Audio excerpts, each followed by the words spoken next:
Jesus said to his disciples, "For I have come to set a man against his father, and a daughter against her mother, and a daughter-in-law against her mother-in-law, and one's foes will be members of one's own household." What delightful stuff, huh? Just so you know, every once in a while, this lesson comes up every 3 years, and every once in a while it happens to fall on Father's Day. And when it falls on Father's Day, trust me, on Saturday nights, preachers around the world are beating their heads against the wall, trying to figure out how they're going to use this gospel to talk about Father's Day. The temptation, of course, is to refer to one of the other lessons. And I was really tempted to talk about Hagar. Our Wednesday night Bible study just recently went into the story of Hagar. And it's a fascinating story. It really is. But you would all know that I was avoiding the difficult stuff. And the reality is, when we find a tough passage like this, we are required to struggle with it, to wrestle with it, even if we don't like it. So let's wrestle. To get some idea of what Jesus is talking about, we have to understand the context in which the Gospel of Matthew came to us. The Gospel of Matthew was created by the community gathered around Matthew. Many of the disciples had communities that gathered around them. They listened to the disciples preach for many years, and eventually some scribe wrote down what that disciple, what that apostle had been preaching. And that's probably how we got the Gospel of Matthew. In Matthew's community, they were under great persecution. They were being killed off.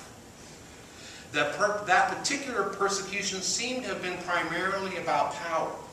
In other words, the community around Matthew claimed that only God could have the kind of power that they saw being used by secular authorities all around them.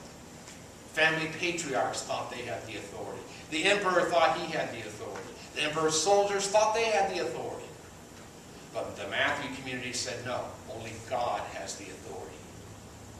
And so, consequently, in the Matthew community, they believed that God was calling every person. They didn't recognize the divisions. They welcomed male and female, slave and free of every nation to become members of God's family. They didn't have to ask anyone's permission. No one had to go to a father and ask permission. No one had to go to the emperor and ask permission, because God was their authority. Such a community really messed up things of the social structure of that time. They were considered a threat. They did things so differently. They didn't do things the way they were supposed to be done. So they got persecuted. And sometimes it was members of their own family that would turn them into the authorities to be flogged or worse. So what does Matthew's gospel say to this community that's under such great persecution? What are they supposed to do when they're faced with that kind of stuff?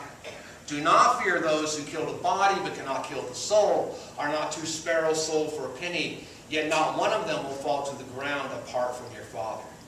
Do not be afraid. You are of more value than many sparrows. What we need to hold on to, and hold on to very tightly, is that we are of great value to God. How much we are deeply loved by God.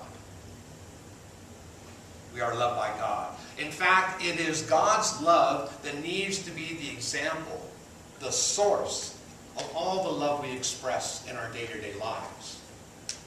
It's through our relationship with God, it is through our experience of divine love that we learn what love is all about. We learn how to be a better companion to our spouse. We learn how to be a better parent to our children. One simple way of understanding Matthew's gospel is to hear it as a call to get our priorities straight. Our primary relationship, the relationship that will keep all the others healthy, the relationship that will teach us what love is all about, is our relationship with the living God. Now, when we talk about God, sometimes we use various metaphors to try to describe how we understand God. There's a story about a young man who needed to go to his fiance's father and asked permission for marriage. So the father decided he was going to interview this young man, as some fathers do, to see if he's worthy. So the father's first question is, so tell me, young man, what are you going to do for a living? And the young man said, oh, I don't worry about those kind of things. God will provide. The father's a little concerned with that answer, so he said, well, wait a minute now. My daughter likes nice clothes, she likes to live in a nice house, she likes to drive a nice car. How are you going to provide for all these things? And the young man said, well, I don't worry about things like that because God will provide. Later on that night, the young woman's mother asked the father, so how did your conversation go with that young man? And the father said, well, it really did not go very well. That fool boy thinks I'm God. There's some truth to that story, though. Often young children do look at their parents as God, don't they? The qualities we project onto God are often those of the ideal parent. An expectation that most parents never live up to. Parents usually do the best they can with mixed results. Being human, we often make mistakes. We are too hard, or we are too soft, we're too distant, or we're too smothering. But if we are to pick some of the qualities of parents and project them onto God, what would those qualities look like? George Lakoff, a linguistics professor at UC Berkeley, has developed a couple of metaphors to describe how most Americans view the role of their government. He suggests that some of us seek a strict father, while others look for a nurturing parent. Strict father or a nurturing parent. I think those metaphors would work if we applied them to how many of us view God.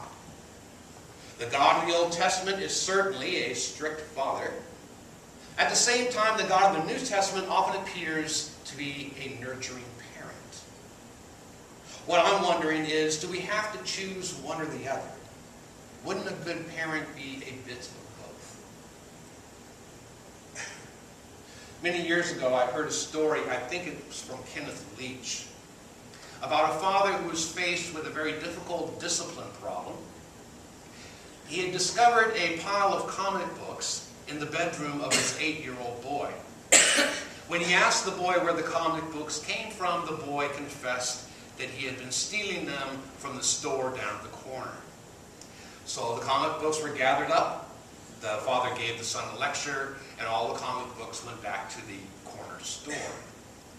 A few months later, the father found a new pile of comic books in his son's room. Again, there was a conversation, and again they made another trip to the corner store. This happened over and over again. Until finally, out of frustration, the father realized he was going to have to give his son a paddle. Okay, disclaimer here. My parents paddled me, I paddled my parents, but it is taboo to paddle kids today. I know this, I understand this, and actually, my son is disciplining his children in a very different way than the way I did it, and it might be a better way.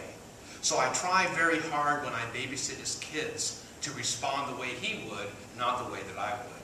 Although it's difficult. I remember when the twins were about 2 years old, James reached for something, a hot cup of coffee on the coffee table, and out of instinct, I slapped his hand and screamed, no.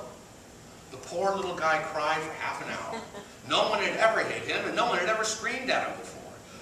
And so I don't do that anymore. I think my son's right. It takes a whole lot of time for him to discipline. He sends them to the room. He gives them these long talks. He has charts on the wall. He does all kinds of things.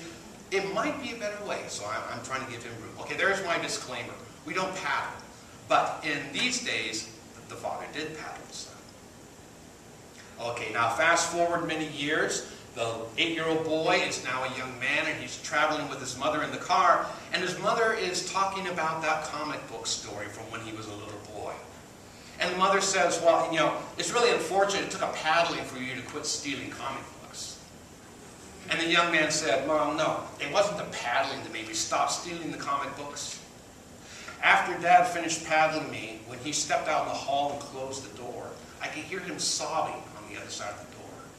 That's what made me stop stealing comic books. I never wanted my father to have to go through that kind of pain again. So, is God a strict father or a nurturing parent? I think a bit of both. It is out of love for us that God shows us the boundaries of life. And when we cross them, when we sin, we break the heart of God. In Matthew's Gospel, Jesus tells his disciples and tells us who are gathered here this morning to have no fear. We are of great value to our Heavenly Father. We are the beloved of God. So we give our highest priority to our relationship with God.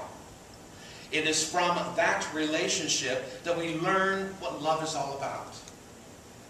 If we want to be a better companion, if we want to be a better parent, if we want to be a better son or daughter, if we want to be more loving in all of our relationships, we need to nourish our connection with the source of all that love. We need to nourish our connection with the living God. Let us love the Lord our God with all our heart, all our soul, all our mind, and all our strength. Nurtured by this relationship, we will then know how to fulfill the rest of the Great Commandment. We will know how to reach out and love our neighbors